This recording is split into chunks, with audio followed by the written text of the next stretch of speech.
masa saya jadi cikgu dulu Aha. di sekolah menengah, ada ramai murid saya yang tak boleh baca bahasa Inggeris.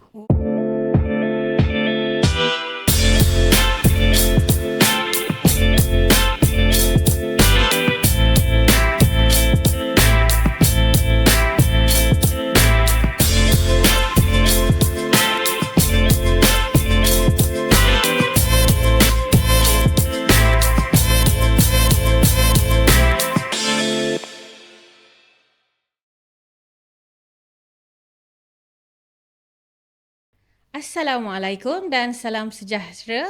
Hai, kita berjumpa lagi dalam Borak PPPM. Okey, hari ini kita akan berborak sekali lagi, tapi tajuknya adalah baca, kira kita takluk dunia.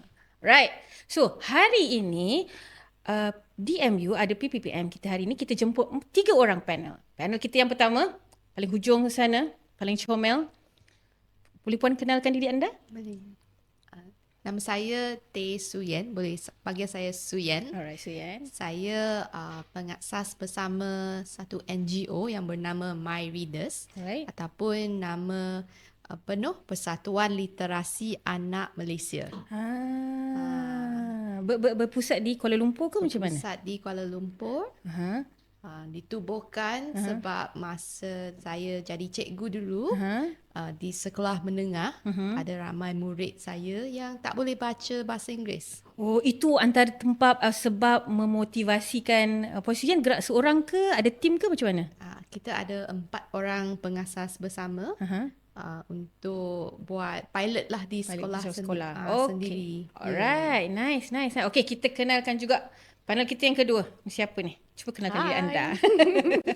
Okay, nama saya Nur Hasmiza ataupun biasa kawan panggil semua Nomi. Saya daripada Universiti Teknologi Malaysia, kampus Kuala Lumpur, mempunyai 4 cahaya mata. Okay. Oh, 4 cahaya mata. Anak-anak ni besar-besar mana tu? Anaknya yang sulung 18 tahun, baru lepas SPM. Wow. Yang nombor 2 16 tahun, nombor 3 12 tahun, dan yang bungsu 8 tahun. Oh, 8 tahun seorang pensyarah. Ya, betul. Alhamdulillah. Okay, kita balik. Panel kita yang ketiga. Yang ketiga, nak kenalkan diri anda? Okay, hello everyone. Nama saya Dr. Teh Peling. Saya dari bahagian pembangunan kurikulum. Saya merupakan pengurus projek untuk PLAN, iaitu Program Literasi dan Numerasi. Alright. PPPM, KPM. Okay, nice. Plan PPM, ya. So, hari ini sebenarnya panel-panel kita, rakan-rakan sekalian di luar sana, kita akan berbicara, sembang, berborak tentang apa itu literasi dan numerasi. Okay, literasi dan numerasi ni katanya ada yang berkata dengan tentang 3M. Apa tu 3M? Ada yang mengatakan literasi dan numerasi adalah kemampuan untuk membaca, mengira, menulis. Adakah itu sahaja di Malaysia ni konteksnya? Saya lontarkan soalan pertama lah. Dr. T daripada mana tadi Dr. T? Okay. Dr. T dari BPK kan? Betul. Okey, Dr. T adalah insan yang panel yang boleh menjawab soalan ini. Come on, Dr. T. Saya seorang kerja di unit bahasa Inggeris. Memang saya pegang mata pelajaran bahasa Inggeris. Dalam program yang literasi dan numerasi ini, yang disebutkan NAS ya? NAS, yes. Ya, 3 mata pelajaran, bahasa Melayu, bahasa English and juga matematik. Alright. Yang tiga mata pelajaran ni murid kita perlu menguasai supaya boleh, kalau ikut tajuk kita hari ini, Baca, kira, kita takluk dunia. Betul. Okay. Jadi dalam hasrat kita untuk program PLAN, kita berhasrat semua murid sekolah rendah dapat mencapai sekurang-kurangnya TP3 dan ke atas. TP3 tu maksudnya apa tu? TP ialah TP tu apa sebenarnya? TP ialah tahap penguasaan 3. Alright. Lepas tu iaitu mengikuti DSKP kita ialah the National Curriculum National Curriculum kita. Oh, Jadi TP3 tu selalunya kalau kemampuan literasi tu kemampuan yang macam mana? Kalau untuk bahasa Melayu kita ada kemahiran membaca, ada 36 kemahiran tu. Tapi untuk bahasa Inggeris kita ada 12 construct. For example, boleh membaca, boleh mengetahui main idea, isi, Lepas tu ada reading strategy juga kalau untuk yang Reading mind strategies, readers. Bagaimana membaca, lepas tu boleh skim and scan untuk English. Maksudnya kita nak target, kita nak rakyat-rakyat Malaysia ni, murid-murid kita di sekolah rendah kan? Betul. Sekolah rendah kita ni at least sampai ke sekurang-kurangnya TP3 sekurang-kurangnya di capture. Tapi Untuk 2 subjek ni je 3 subjek. 3 subjek. Ada lagi satu matematik. Matematik pun Tapi ada. permulaannya program ini kita bermula tahun 2020. 2020, masa zaman PKP tu. Ya, masa itulah kita berhasrat untuk guru perlu memastikan murid-murid kita dapat membaca, menulis dan juga mengira. Pada tahap yang kalau untuk murid fokus dia murid tahun 2 dan 3. Tahun 2 dan tahun 3. Tapi untuk tahun ni kita dah buat perluasan pada murid tahun 4 dan 5 untuk program plan. So kita nak cover seramai pelajar atau seramai murid di Malaysia ini, kita pastikan sekurang-kurangnya mesti TP 3. Itu tahap penguasaan. Tahap penguasaan 3 dan dia above lah. Above lah. Maksud dia bukan sekadar membaca, mengeluarkan suara, mengeluarkan itu. Mesti membaca, memahami ada konteks-konteks. Kalau membaca tu ada meaningful reading. Meaningful reading lah. Okay. Thank you Dr. Teh. Kalau Puan Shu Yan ada nak cakap apa-apa tak? Puan Shu Yan ada sebut tadi. Puan Shu Yan adalah mantan guru. Masih guru ke? Bukan, dulu bekas guru. Oh, bekas guru, mantan guru. So bila masa Puan Shu Yan cakap tadi, kalau yang antara yang memotivasikan Puan Shu Yan untuk membuka My Readers, menjadi co-founder, betul? Founder untuk My Readers, kerana untuk membantu pelajar-pelajar atau murid-murid kita di luar sana, rakyat Malaysia di luar sana, terutama sekolah rendah ke sekolah menengah? So masa kami bermula, dia bermula dengan murid sekolah menengah. Tapi sekarang kami juga ada buat program untuk murid di sekolah rendah lah. Sekolah rendah lah. Cuba cerita sikit macam mana, apa yang membuat ke bagaimana Puan Shu Yan mulakan tu untuk bantu pelajar ni? So untuk program My Readers kami, kami akan bekerjasama dengan guru di sekolah. Dia ada program mentor-mentee. So kami akan cari 20 orang murid yang boleh baca bahasa Inggeris. Lepas tu kami train dia dengan foundation. This is how you started. Ini macam mana kita mula ya? Maksudnya pick je mana-mana sekolah? Masa tu bermula dengan sekolah saya. Lepas tu ada sekolah yang apply. Masa tu Puan Shu Yan masih guru lagi lah. Okay, so, faham. So murid saya yang boleh baca, dia akan jadi mentor.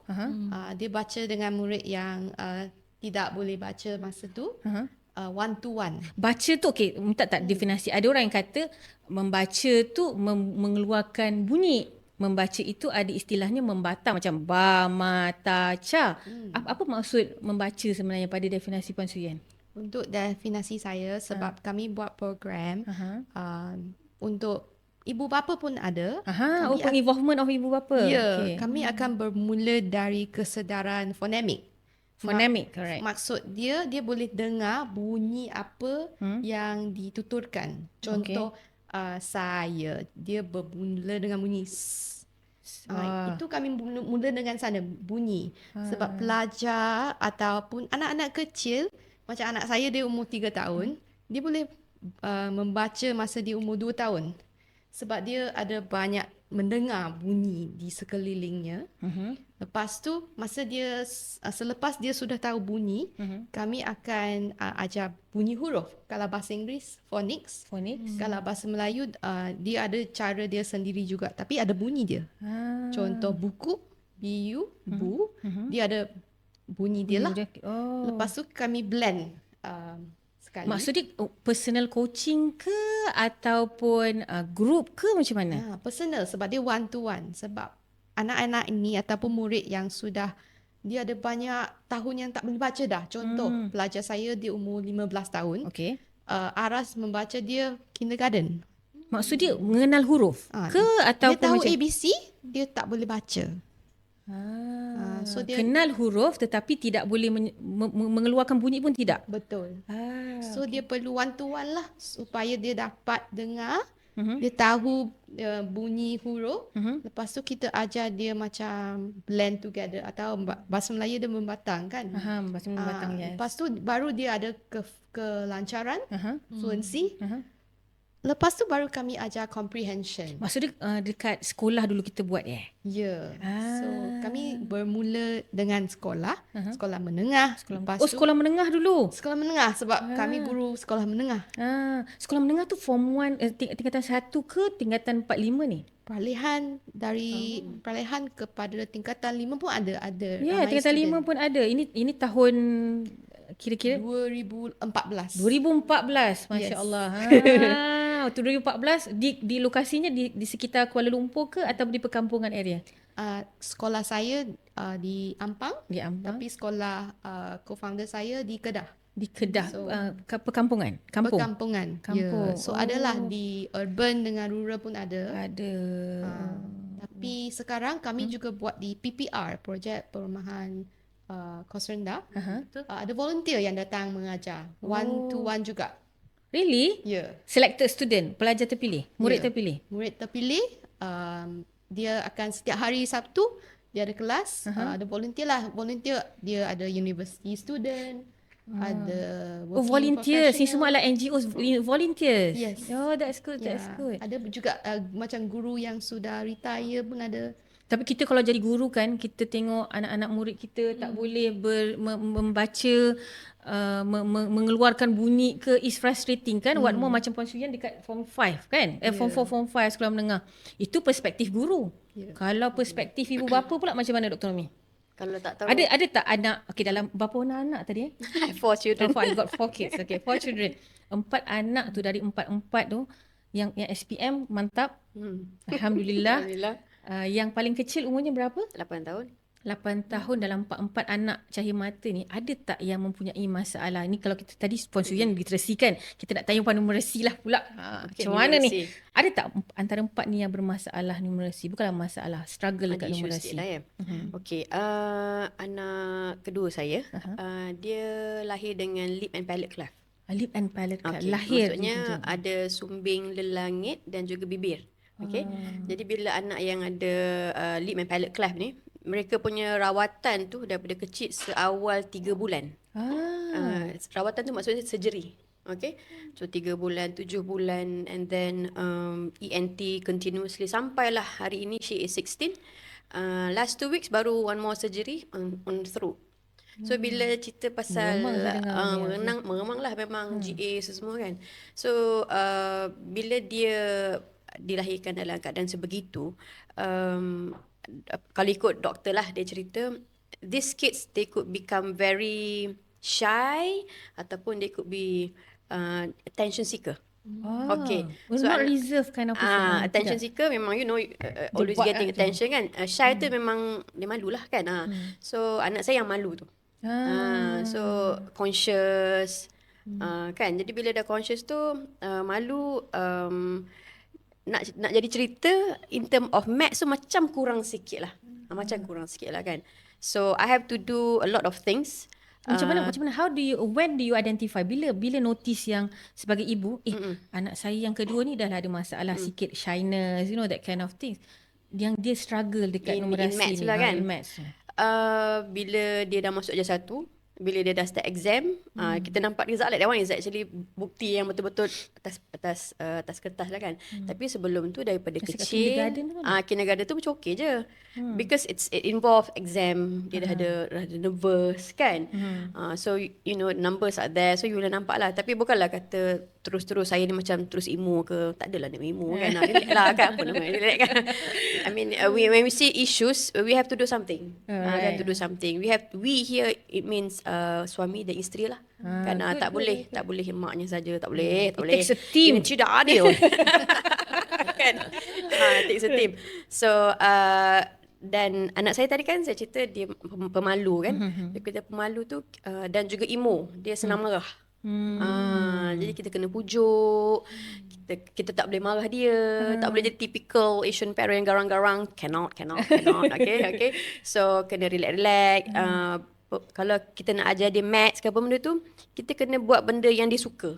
Anak saya ni suka buat baking. Ni daripada she kecil lah ni. Daripada kecil. Daripada Dia kecil. memang, dia ni sebenarnya bersekolah di sekolah seni Johor. Jadi orangnya berseni. Sekarang Orangnya sangat berseni. Orangnya sangat berseni. Orangnya sangat pandai melukis. Jadi daripada kecil tu kan kita tengok hobi dia tu, dia suka menyusun-nyusun beads. So kalau baking tu cantik, buat bunga-bunga. So kalau daripada segi numeracy tu, kalau That what gives ingredient, you idea lah ni. kalau ingredient tu kita ajarlah dia major ingredient.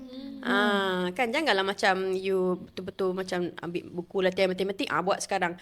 Dia bukanlah, dia kena relax-relax lah kan. Maksudnya betul lah. Maksudnya Dr. Nomi, kalau kita dekat rumah, ni semua parents kan, kita parents bapa, bukanlah ambil buku duduk Buat juga. Sebab juga. parent Asian kan. Asian parents. Kena buat latihan tu biasa kan. Tapi sebab tugas mengajar tu cikgu yang dah buat dekat sekolah. Kan? So kita dekat rumah ni kita buat sesuatu supaya mereka have the attitude, the positive learning attitude. Environment tu nak tunjukkan dia yang bila kita mengira, bila kita membaca, it's because of the context yang memerlukan kita tu. So macam tadi dia kira ingredient. Kalau tak pandai kira pun sekurang-kurangnya estimation tu penting. Kan? Kan kalau orang Melayu kan bagi estimate kan. Gitu kan. Estimation is actually very important. You should know how to how to teach them so that they know how to estimate. Sekurang-kurangnya kan. Maksudnya put element of fun learning. Fun learning kan. So bila masak kita tengok temperature. Dekat situ maths dia. Itulah maths dia kan. Tengok masa mungkin. Tengok masa. Very Macam good. tadi saya cakap estimate kan. So satu cookies, satu tray tu katakan dia siap dalam masa 15 minit kan. So dia lah yang pergi tekan timer tu. Kan. So how much is this? Cakap bahasa Melayu ke cakap bahasa Inggeris? tak kisah, campur semua. Campur semua. Okay. Kan. Kan. Dia lah yang katakan satu tray tu akan habis dalam masa, akan siap dalam masa 15 minit. Katakan dia kata dia nak mandi. Okey. Kakak mandi berapa lama? Let's say 20 minutes. Agak-agak macam sempat tak?